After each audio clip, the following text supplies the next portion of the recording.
জামাল একজন কলা ব্যবসায়ী। নিজের ক্ষেত থেকে কলা নিয়ে সারাদিন ভ্যানে করে কলা বিক্রি করে বেড়াতো।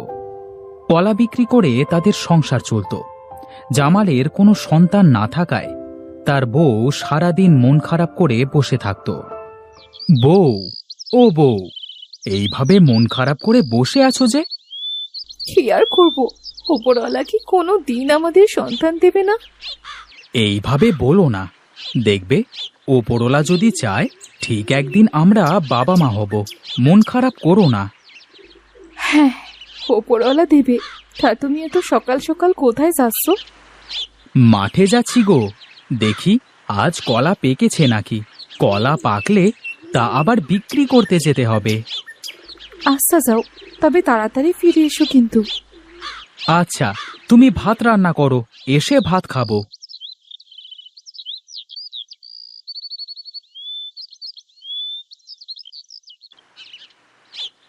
লতা ভাবি, কেমন আছো? এই তো ভাবি, ভালোই আছি। তা তুমি কেমন আছো ভাবি? ভালোই আছি ভাবি। বলছি কি ভাবি, কলা পাওয়া যাবে? ও, কলা নিতে এসেছো? দাঁড়াও, আমি এখনই নিয়ে আসছি।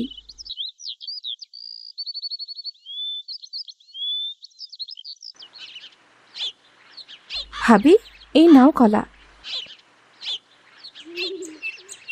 কয় টাকা দেবো ভাবি? টাকা লাগবে না ভাবি। তাই বললে কি আর হয়, এই ধরো টাকা।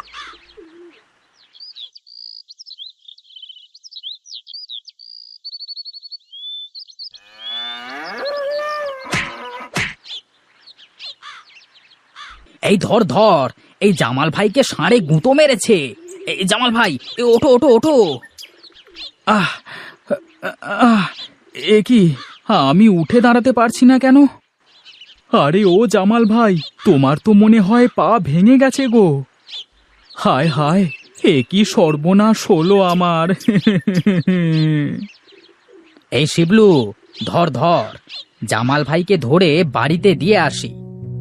হ্যাঁ হ্যাঁ, ধর ধর ধর।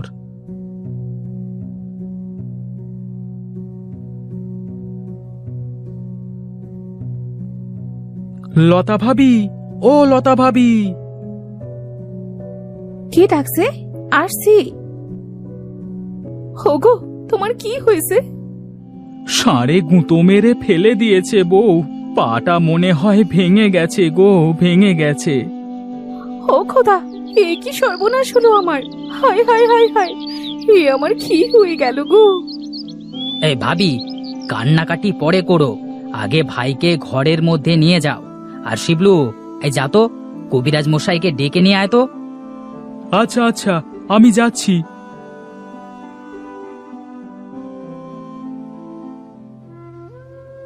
হোগো, একটু ধৈর্য ধরো। শিবলু ভাই এখনই কবিরাজ মশাইকে ডাকতে গেছে।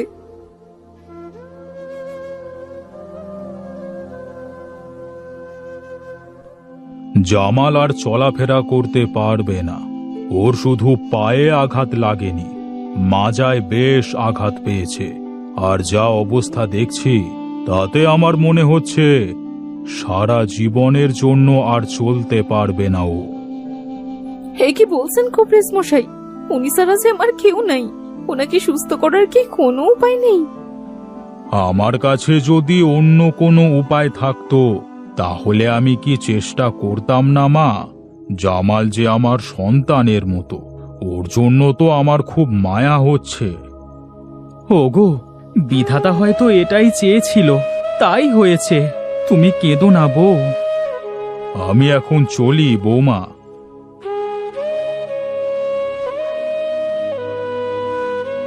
হায় হায় হায়, হে কি থেকে কি হয়ে গেল!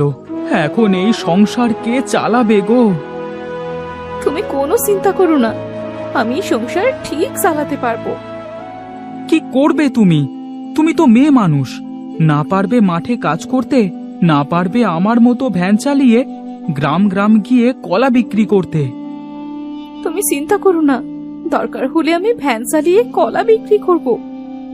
এ কি বলছো বউ? হ্যাঁ, আমি ঠিকই বলছি।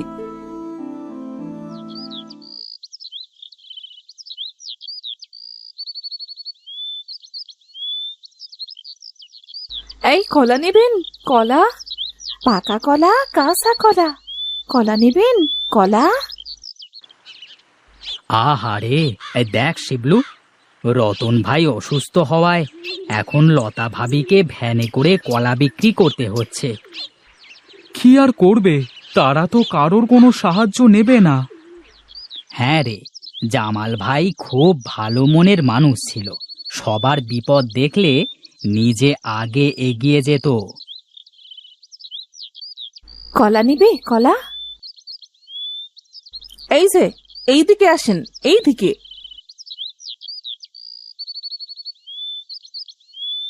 ভাবি, কয় হালি কলা দেব? কয় টাকা হালি কলা? 20 টাকা হালি ভাবি। একটু কম হয় না? কয় হালি নিবেন ভাবি? 15 টাকা হলে 4 হালি নিব। আচ্ছা ঠিক আছে, এই নেন।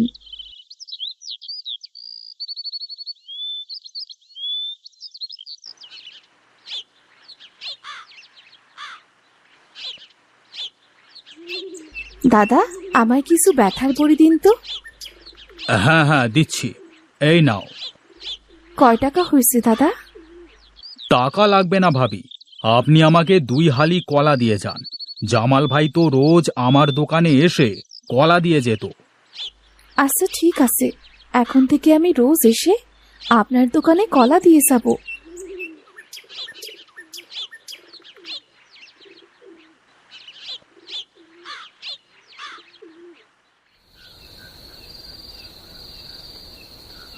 ওগো, তুমি এসেছো?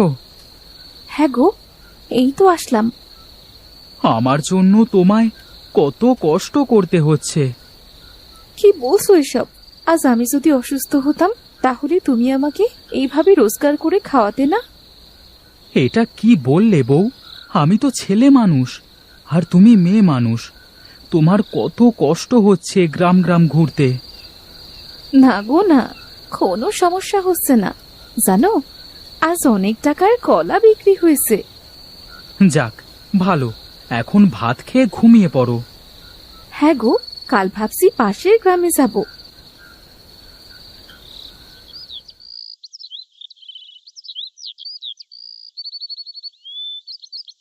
ওগো, তুমি থাকো, আমি গেলাম। আচ্ছা ঠিক আছে, যাও।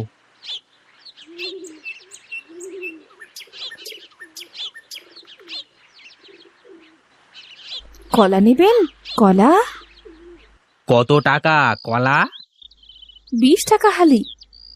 কই দাও দেখি, আমাকে 4 হালি কলা দাও। এই নিন। আর 80 টাকা হয়েছে।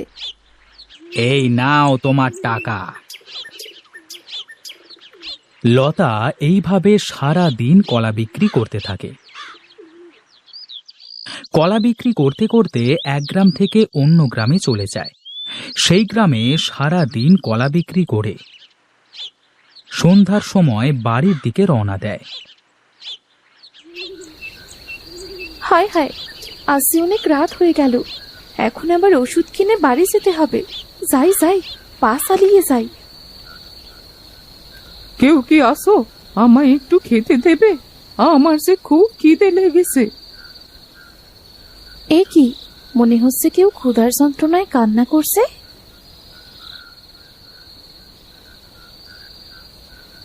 এ কি বুড়িমা, এত রাতে এখানে শুয়ে শুয়ে কাঁদছো কেন? আমাকে একটু খেতে দেবে? আমার কাছে তো খাওয়ার মতো কিছু নেই এই কলা ছাড়া।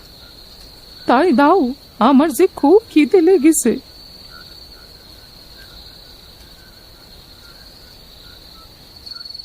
কে মা তুমি? এত রাতে এই জঙ্গলে কি করছো? আর দেখছি ভ্যান নিয়ে কলা বিক্রি করে বেরুচ্ছ মনে হয়।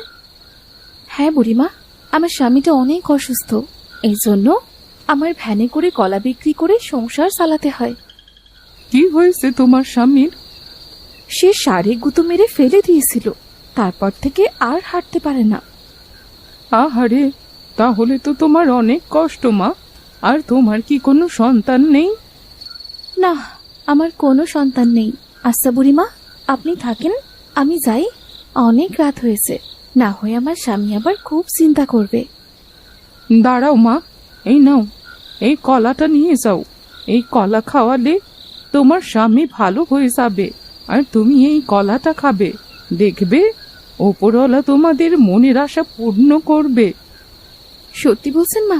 আর আমার স্বামী ভালো হয়ে যাবে? হ্যাঁ, তোমার স্বামী সুস্থ হয়ে যাবে, আর তোমার সন্তানও হবে। আমার সন্তানের দরকার নেই বুড়িমা, আমার স্বামী সুস্থ হলে আমি অনেক খুশি হব।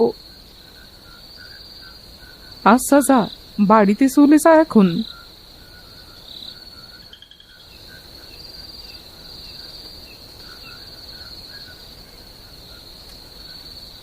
কি গো, তোমার আসতে যে আজ এত রাত হলো? আজ কলা বিক্রি করতে করতে অনেক দূরের গ্রামে চলে গিয়েছিলাম জানো, তাই আসতে দেরি হয়ে গেল। তোমাকে না বলেছি বেশি দূরে যাবে না? শোনো না, এই কলাটা খাও, এক বুড়িমা দিয়েছে, আর বলেছে যে তুমি এই কলা খেলে সুস্থ হয়ে যাবে, আর আমিও মা হতে পারবো। বউ, বউ দেখো, আমি উঠতে পারছি আর হাঁটতেও পারছি। হোগো, তুমি দেখছি সত্যি সুস্থ হয়ে গেছো। হে উপরওয়ালা, তোমায় অনেক অনেক ধন্যবাদ, আর বুড়িমাকেও অনেক ধন্যবাদ জানাই। আজ থেকে তোমায় আর কলা বিক্রি করতে যেতে হবে না, আমি যাব। জামাল সুস্থ হয়ে যাওয়ায় লতা অনেক খুশি হয়। জামাল আগের মতো আবার তার ভ্যান নিয়ে গ্রাম গ্রাম কলা বিক্রি করতে শুরু করে। কিছুদিনের মধ্যে তাদের ঘরে একটা কন্যা সন্তানের জন্ম হয়। জামাল আর লতা তাদের কন্যা সন্তানকে নিয়ে সুখে শান্তিতে বসবাস করতে শুরু করে।